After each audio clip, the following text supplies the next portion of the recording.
Assalamualaikum warahmatullahi wabarakatuh.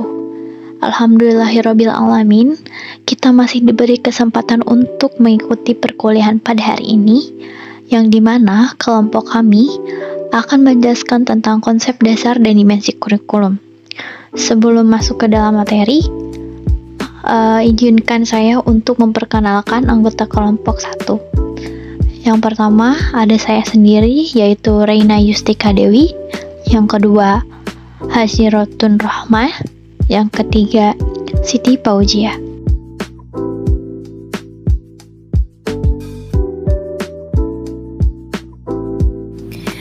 Kurikulum. Kurikulum berasal dari bahasa Latin kurikuler yang memiliki arti jarak yang harus ditempuh oleh seorang pelari. Pengertian ini ada dalam dunia olahraga. Dalam pengertian sempit, kurikulum memiliki arti sejumlah mata pelajaran yang harus dipelajari oleh peserta didik dalam jangka waktu tertentu. Dalam arti luas, kurikulum merupakan semua pengalaman belajar yang diberikan kepada peserta didik selama mengikuti pendidikan dan pembelajaran di lembaga pendidikan. Menurut Undang-Undang Nomor 20 Tahun 2003 tentang Sistem Pendidikan Nasional, kurikulum merupakan seperangkat rencana dan pengaturan mengenai tujuan, isi, dan bahan pelajaran, serta cara yang digunakan sebagai pedoman penyelenggaraan kegiatan pembelajaran untuk mencapai tujuan pendidikan tertentu. Kurikulum di Indonesia telah berkembang dari tahun ke tahun. Masing-masing kurikulum tentu memiliki karakteristik masing-masing. Kurikulum 1947. Kurikulum 1947 merupakan kurikulum pertama yang lahir pada masa kemerdekaan Indonesia yang memakai istilah Leerplan. Leerplan dalam bahasa Belanda memiliki arti rencana pembelajaran, di mana kurikulum ini merupakan pengganti dari sistem pendidikan kolonial Belanda. Pendidikan waktu itu lebih menekankan pada pembentukan karakter masyarakat Indonesia yang berdaulat dan sejajar dengan bangsa lain, karena suasana kehidupan bangsa Indonesia pada waktu itu masih dalam semangat juang memperebutkan kemerdekaan Indonesia. Kurikulum 1952. Kurikulum 1952 merupakan penyempurnaan dari Rencana Pelajaran 1947 atau dapat disebut juga dengan Rencana Terurai 1952. Kurikulum ini telah mengarah pada suatu sistem pendidikan nasional. Ciri dari kurikulum 1952 adalah setiap rencana pelajaran harus memperhatikan isi pelajaran dan dihubungkan dengan kehidupan sehari-hari. Lain dari itu, yakni pada perkembangan rencana pelajarannya lebih dirinci setiap pelajarannya. Dan silabus mata pelajarannya juga sudah jelas, dan di sini seorang guru mengajar pada satu mata pelajaran. Selanjutnya adalah kurikulum 1968. Kurikulum ini merupakan pembaruan dari kurikulum sebelumnya. Kurikulum ini juga merupakan perwujudan dari pelaksanaan Undang-Undang Dasar 1945 secara murni dan konsekuen. Beberapa ciri dari kurikulum ini yakni kurikulum 1968 bersifat correlated subject curriculum, yang artinya materi pelajaran yang ada pada tingkat bawah memiliki korelasi dengan kurikulum di sekolah lanjutan. Bidang studi pada kurikulum ini dikelompokkan menjadi 3 besar, yakni pembinaan Pancasila, pengetahuan dasar, dan kecakapan khusus. Mata pelajarannya adalah mata pelajaran pokok dan isi materinya merupakan teoritis, tidak lagi mengaitkan dengan permasalahan faktual di lingkungan sekitar. Metode pembelajaran kurikulum ini sangat dipengaruhi dengan perkembangan ilmu pendidikan dan psikologi pada akhir tahun 1960-an. Salah satunya adalah teori psikologi unsur, di mana contoh penerapannya menggunakan metode eja ketika pembelajaran membaca. Kurikulum 1975. Kurikulum ini merupakan kurikulum pengganti kurikulum 1968. Prinsip dari kurikulum 1975 yakni berorientasi pada tujuan, menganut pendekatan integratif, di mana setiap pelajaran memiliki arti dan peranan yang menunjang tercapainya tujuan-tujuan integratif, menekankan pada efisiensi dan efektivitas dalam hal daya dan waktu, menganut pendekatan sistem instruksional yang dikenal dengan prosedur pengembangan sistem instruksional. di mana dalam sistem ini senantiasa mengarah pada tercapainya tujuan yang spesifik, dapat diukur dan dirumuskan dalam bentuk tingkah laku siswa. Selanjutnya dipengaruhi oleh psikologi tingkah laku yang menekankan pada stimulus respon dan latihan. Pembelajaran dilakukan dengan banyak menggunakan teori behaviorisme, yang mana memandang keberhasilan belajar ditentukan dari lingkungan dengan stimulus dari luar, yang dalam hal ini adalah sekolah dan guru. Yang selanjutnya adalah kurikulum 1984 yang merupakan kurikulum pengganti 1975 karena dianggap sudah tidak mampu memenuhi kebutuhan masyarakat dan ilmu pengetahuan dan teknologi yang semakin maju.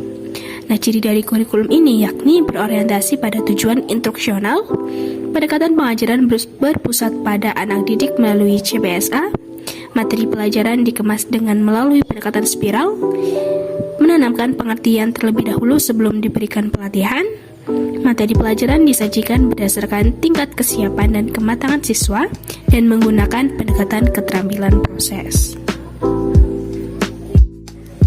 Lalu kurikulum 1994. Kurikulum ini merupakan kurikulum yang disempurnakan dari kurikulum 1984 yang dilaksanakan sesuai Undang-Undang Nomor 2 Tahun 1989 tentang Sistem Pendidikan Nasional.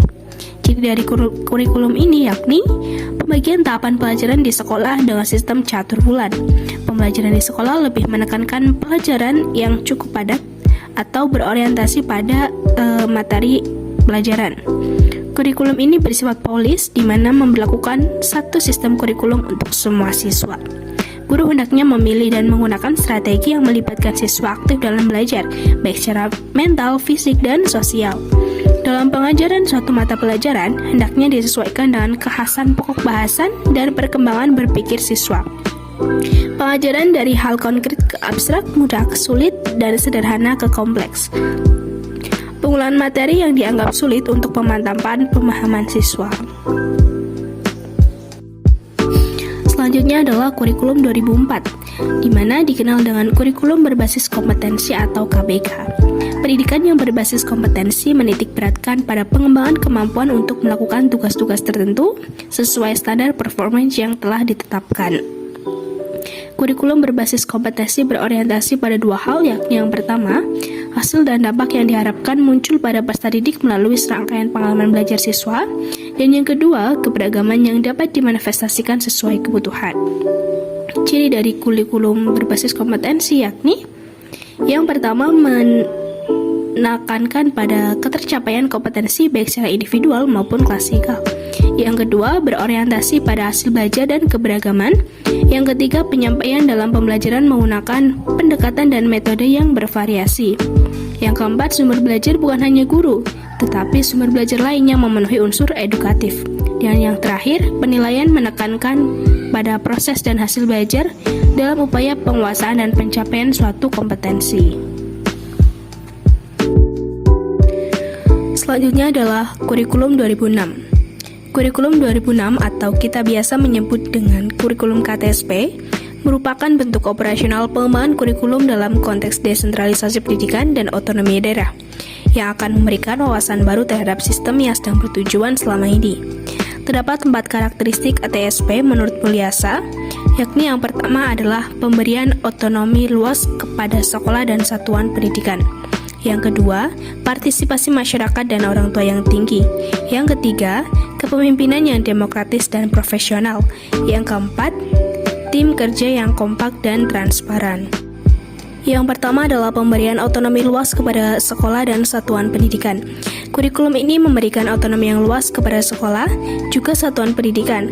Selain itu, juga ada seperangkat tanggung jawab untuk mengembangkan kurikulum sesuai kondisi setempat dan diberikan kewenangan dan kekuasaan luas untuk mengembangkan pembelajaran sesuai kebutuhan peserta didik dan tuntutan masyarakat. Yang kedua, partisipasi masyarakat dan orang tua yang tinggi. Pelaksanaan kurikulum didukung oleh masyarakat dan orang tua dari aspek keuangan, komite sekolah dan dewan pendidikan yang merumuskan dan mengembangkan program-program penting yang dapat menunjang kualitas pembelajaran. Yang ketiga ada kepemimpinan yang demokratis dan profesional. Kepala sekolah dan guru merupakan seseorang yang memiliki kemampuan integriti profesional. Kepala sekolah beserta Komite sekolah mengelola segala kegiatan sekolah berdasarkan kebijakan yang ditetapkan. Guru-guru yang direkrut juga merupakan seseorang pendidik profesional. Yang keempat, tim kerja yang kompak dan transparan. Keberhasilan pengembangan kurikulum dan pembelajaran didukung oleh kinerja tim yang kompak dan transparan dari berbagai pihak yang terlibat dalam pendidikan. Selanjutnya adalah kurikulum 2013. Ada 8 karakteristik kurikulum 2013 yang disampaikan dalam Kongres Guru Indonesia tahun 2013 silam di Senayan, Jakarta.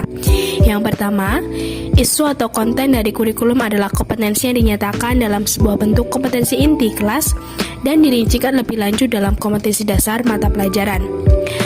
2. Kompetensi inti adalah suatu gambaran yang secara kategorial mengenai sebuah kompetensi dalam segi sikap, ilmu pengetahuan, dan keterampilan, dan juga keterampilan kognitif dan psikomotorik yang mesti dipelajari dan dipahami peserta didik untuk berada di jenjang pendidikan. Yang ketiga, kompetensi dasar merupakan suatu kompetensi yang dipahami peserta didik untuk tema, untuk pendidikan tingkat SD atau MI, dan mata pelajaran untuk tingkatan SMP atau MTS, SMA atau MA, SMK atau MAK. Yang keempat, kompetensi inti dan kompetensi dasar pada tingkat pendidikan menengah pertama diutamakan pada sikap, sedangkan pada tingkat menengah atas, menekankan pada kemampuan intelektual. Yang kelima adalah kompetensi inti menjadi sebuah unsur organisatoris dari kompetensi dasar, yakni proses belajar yang dikembangkan untuk mencapai suatu tujuan kompetensi dalam kompetensi inti. Yang keenam, kompetensi dasar dikembangkan pada suatu prinsip, yakni akumulatif, yang saling memperkuat dan memperkaya antara mata pelajaran satu dengan mata pelajaran lain di suatu jenjang pendidikan. 7. Silabus diolah menjadi lebih luas sebagai rancangan untuk SD atau MI dan mata pelajaran untuk tingkat SMP atau MTS, SMA atau MA, SMK atau MAK. Dan yang terakhir, rencana pelaksanaan pembelajaran selalu dikembangkan dari setiap kompetensi dasar di dalam mata pelajaran di dalam tingkatan yang berbeda. Oke teman-teman, selanjutnya mengenai dimensi kurikulum. Sebelumnya, definisi dari kurikulum sendiri sebenarnya terus mengalami perkembangan dan senantiasa sejalan menyesuaikan dengan perkembangan teori dan praktik pendidikan. Akibat dari banyaknya pendapat mengenai arti dari kurikulum secara teoritis, maka kita akan cukup sulit untuk menentukan sebuah pengertian yang dapat mencakup semua pendapat. Pendapat yang sampai saat ini masih umum dipakai di dunia pendidikan di Indonesia yaitu kurikulum sebagai suatu rencana tertulis yang disusun untuk memperlancar proses pembelajaran. Hal tersebut sesuai dengan rumusan pengertian kurikulum yang terdapat dalam Undang-Undang Nomor 20 Tahun 2003 tentang Sistem Pendidikan Nasional bahwa kurikulum adalah seperangkat rencana dan pengaturan mengenai tujuan, isi, dan bahan pelajaran, serta cara yang digunakan sebagai pedoman penyelenggaraan kegiatan pembelajaran untuk mencapai tujuan pendidikan tertentu. Selanjutnya, menurut R. Ibrahim 2006, ia mengelompokkan kurikulum ke dalam 3 dimensi, yaitu kurikulum sebagai substansi, kurikulum sebagai sistem, dan kurikulum sebagai bidang studi. 1. Kurikulum sebagai substansi. Pada dimensi yang pertama, yaitu kurikulum sebagai substansi, beranggapan bahwa kurikulum adalah rencana kegiatan belajar di sekolah untuk siswa atau sebagai sebuah perangkat tujuan yang ingin dicapai. Kurikulum juga dapat merujuk pada sebuah dokumen yang berisi rumusan tentang tujuan, bahan ajar, kegiatan belajar mengajar, jadwal, dan evaluasi. Selain itu, kurikulum juga dapat didefinisikan dengan sebuah dokumen tertulis sebagai hasil dari persetujuan bersama antara pemegang kebijakan pendidikan dan penyusun kurikulum serta masyarakat. 2. Kurikulum sebagai sistem. Selanjutnya, pada dimensi ini, beranggapan bahwa kurikulum sebagai bagian dari sistem pendidikan, sekolah, serta sistem masyarakat. Sebuah sistem kurikulum meliputi struktur, personalia, dan prosedur kerja tentang bagaimana cara menyusun, melaksanakan, mengevaluasi, dan menyempurnakan kurikulum. Kemudian, hasil dari suatu sistem adalah suatu kurikulum yang tersusun dan fungsi dari sistem ini adalah memelihara agar kurikulum tetap dinamis. 3. Kurikulum sebagai bidang studi. Pada dimensi ini beranggapan bahwa kurikulum adalah sebagai bidang studi, yaitu bidang studi kurikulum. Ini adalah kajian dari para ahli kurikulum dan ahli pendidikan juga pengajaran. Mereka adalah hal yang mendalami bidang kurikulum, mempelajari konsep-konsep dasar tentang kurikulum melalui studi kepustakaan, dan disertai banyak kegiatan penelitian juga percobaan. Kemudian mereka menentukan hal-hal baru yang mana dapat memperluas dan memperkuat bidang studi kurikulum.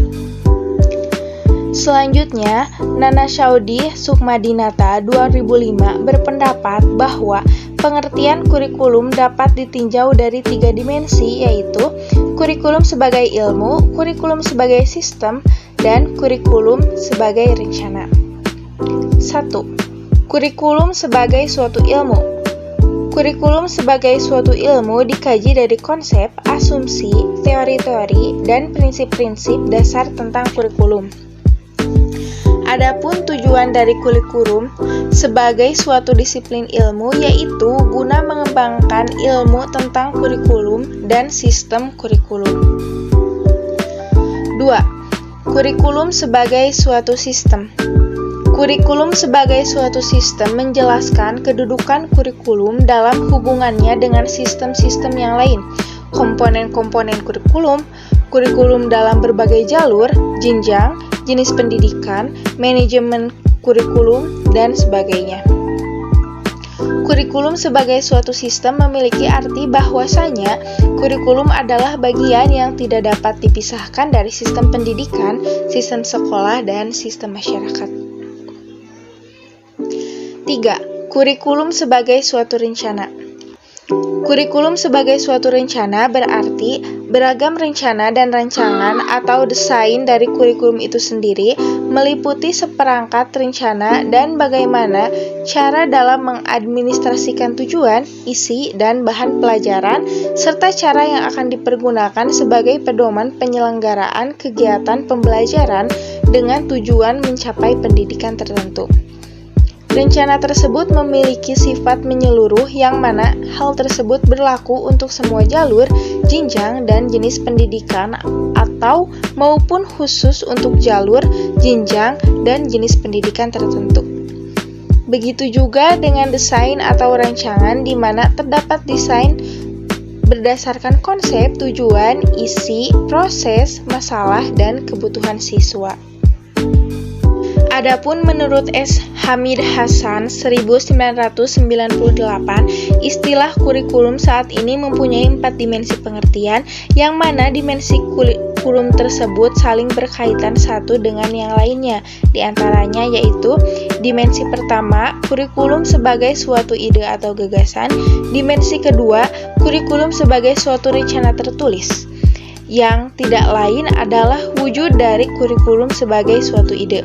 Yang dimensi yang ketiga yaitu kurikulum sebagai sebuah kegiatan atau biasa disebut dengan implementasi atau realita kurikulum. Pada dimensi kurikulum ini berarti pelaksanaan dari kurikulum sebagai suatu rencana tertulis jika dilihat secara teoritis.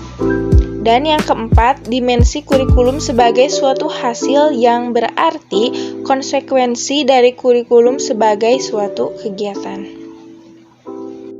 Materi selanjutnya yaitu tentang hubungan dimensi kurikulum dengan pengertian kurikulum. Menurut Susilana, untuk mempermudah dalam memahami keempat dimensi kurikulum, maka dikaitkan dengan pengertian kurikulum. Yang pertama, pengertian kurikulum dihubungkan dengan dimensi ide.